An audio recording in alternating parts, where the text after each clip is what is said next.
ийм л ажилтнууд байсан да. Тэгээд ононгоо бригадсэн нэг сүү саалын бригад байна. Тэрний би өөрөө саалын бригадаар явсан дарга нь. За. Төлөвлөгөөгээд нэг 230 мянган литр сүү саах төлөвлөгөөтэй. Сангийн аж ахуй. Үгүй миний бригад. За. Тэр 230 мянган литр сүү саахад 11 тонн тос хийх ёстой байхгүй юу? За. Тэр 11 тонн тосыг л хийж чадчихвал хэдэн үхэр бариа саах хичнээн саалчинтай байх одоо тэрнийг бол миний асуудал да. Тэр л улсын төлөвлөгөөг л биелүүлэх ёстой. Тэгээд одоо эхнээд нэг 2 жил чирнэ би ч олхон саалчинтай 100 гаруй саалчинтай 70 80 саалчинтай ч 2 тасагтай ч байж үзлээ. Тэгээд одоо сүүлд нь ер нь онон хамгийн ашигтай юм байна. Онд тэр саасан сүүгөө зөөхө болгоод тэрнийг тос болгодог, тосоо сохидог. За. Тэгээд тосоо сохиход маш их ашигтай байсан. За. Тэгээ улсын дундаж 23.5 литр сүүнөөс 1 кг тос авдаг байхад за. Би тэнд намар нь 18 литрээс 1 кг тос авдаг. За. Зун нь бол 20-оос 1 кг тос авдаг. Өтгөн сүйтэй юм байна тий? Тий.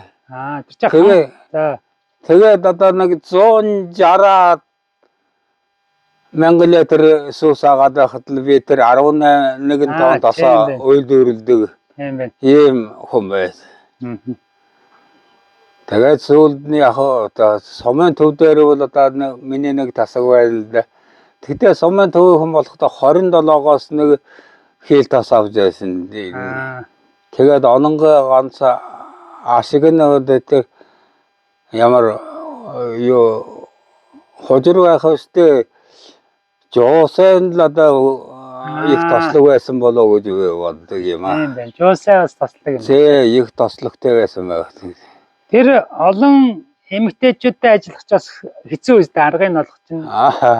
Тэр чинь одоо 100 ажиллаад 5 сард ажиллаад тэгээд намар 8-9 сард л тэрнээс болт тарсан шүү дээ. Сумын төвөөс л одоо өснөө дайсалгааны усууд гээл.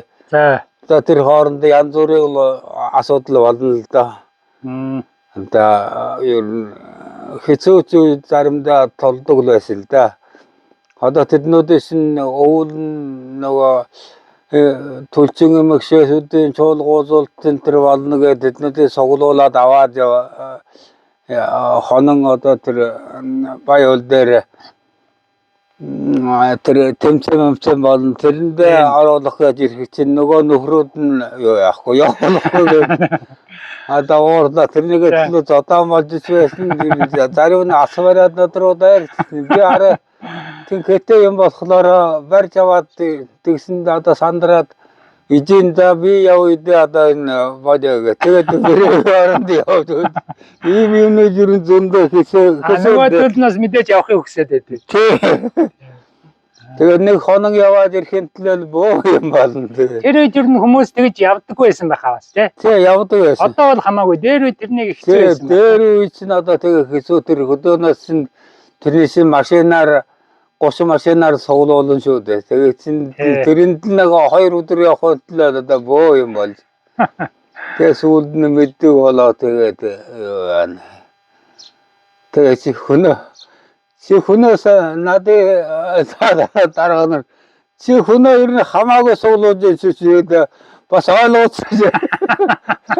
Нэг дараагаар тэхээ надад. Нэгэнт л улсын даалгавар биелүүлж байгаа болохоос би надад өөр яах юм бэ?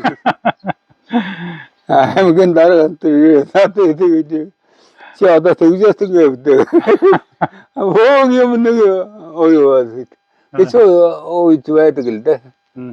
Тэгтээ яг сайн ажил хийгээд мөнгө төгрөгөө аваад тэгээд намар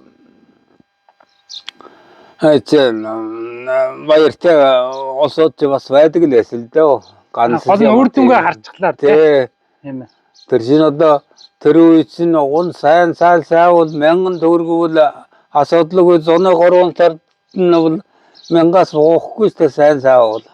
Юу 3 сар нийлээд үү 1 сар. Үгүй 1 сард нь л үүдээ 8-900 авах юм. Үнэ сайтай байсан юм шүү. Үнэ сайтай байсан юм шүү. Үнэ сайн л да гэхдээ тэр сүүнөөс аль хамаарад сүүгээс нь 1 литр сүүгээс нь 20 мөнгөөр 28 мөнгөөр авчихсан байхгүй. Тэр төлөлгөө үйлүүс ингээд 28 мөнгө өгдөө. Тэгээд би тэр 5-6 жил гайгүй тэгж явж яснаас хамгаас нөгөө мэдл ихтэй. За. Нөгөө тэр илүү их тосноос гарсан их суу зонд нь зөрөө болж явахгүй юу? Тий. Тэр зөрөөний гэсэн мэддэг болсон болохоор одоо 40,000 литр суу заахад тийм тос авах нь энээсээ тэр тэгээд нэг баахан тэр хооронд зөрөө мөнгөний саалчд бодж өгөөд нөгөө саасан суунд нь урамшуулаа тараагаад өгсөн чинь зарим нь над муу салин өгсөн заримд аюул их салин өгсөн. Тэгээ шүү дээ өөр болно шүү дээ. Өөр болоод тэр чинь нэг нь их суусаадаг нэг нь бага суудаг хүнээс мөнгө хуваахаар тийм болж явахгүй. Тэгээд ингээд хэрүүл одоо шүүхэ гадар дуудагдах болно. Тэгээд би надад тэр эцсийн юм байхгүй. Ийм л асуудал би хийсэн. Тэгээд одоо шүүхэд дуудагдаа гаагүй. Нэг яахан загнуулаа тэгээд өнгөрсөн. Тэр яла юу болох юм байгааг л шүүх прокурор болтол үзсэн шалгасан. Тэгээд ийм л байсан. Тэгээд би шууд хэлсэн. За. Би одоо тэр ажил хийхгүй. За. Би одоо болоо. Би дахихгүй. Тэгээд би сангаж хаваас би гарахад л худалдаа үйлчлэгээ анги надад. Аваад би худалдаа үйлчлэгээ ангид агент болсон. Тэгээд тэндээ л бас усаад агент л ялгаагүй. Тэгээд би тэндээ л агент. Энэ одоо энэ сүү тэгээд байхгүй болчихлоо шүү дээ. Энэний эсрэгийг харах байна уу? Зэрэг айгүй хэсүү хөдөлдөө. Уг нь одоо бол зүгээр минь энэ мал тугал минь ингэж явж яхан оронд өгөөд байдаг бол хүн амьдргаандаа жоохон нэмэртэй л да. Хамаагүй.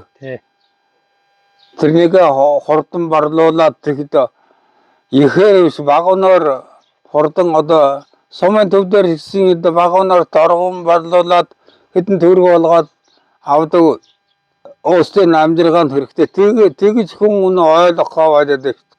Яавал хөдөлгөөнд орох бол жишээлбэл заавал 1000 төгрөгөөр 1500-аар өгнө. Тэгэхгүй тэрнийг 800-600-800-аар өгөө. Одоо яг одоо мөнгөнөө ханш унаа гэхэд 800-аар өгөөд байхад л болохоор байгаа байхгүй юу? Энэ юу юмгээд ингээд эргэлтэнд одоо байгаа юмгээд энэ мөнгөний хэмжээгээр эргэлтэнд оруулах гэдгийг би энэ залуусууд хэлэх гээд байгаа юм л да. Их багтаа биш юм байна. Тий, их багтаа тэр хамаагүй.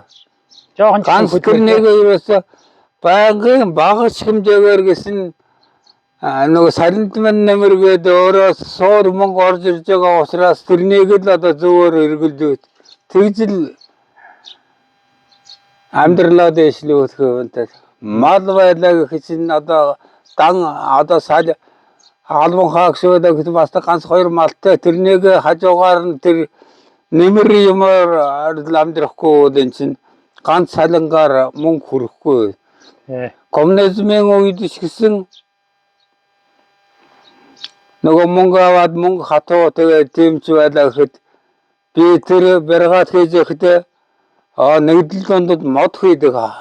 Тэр би нөгөө цаг бүртгүүлэхгүй юм чинь өөр газарт 10 хоногт нь мод хийгээ тэгээд мөнгө олдог юм л байц. Тэр шиг л одоо энэ чинь зах зээл чинь нэгэнт аль багаар юм хурдан юм өргүүлж байвал ашигтай байна. За баярлалаа танд. За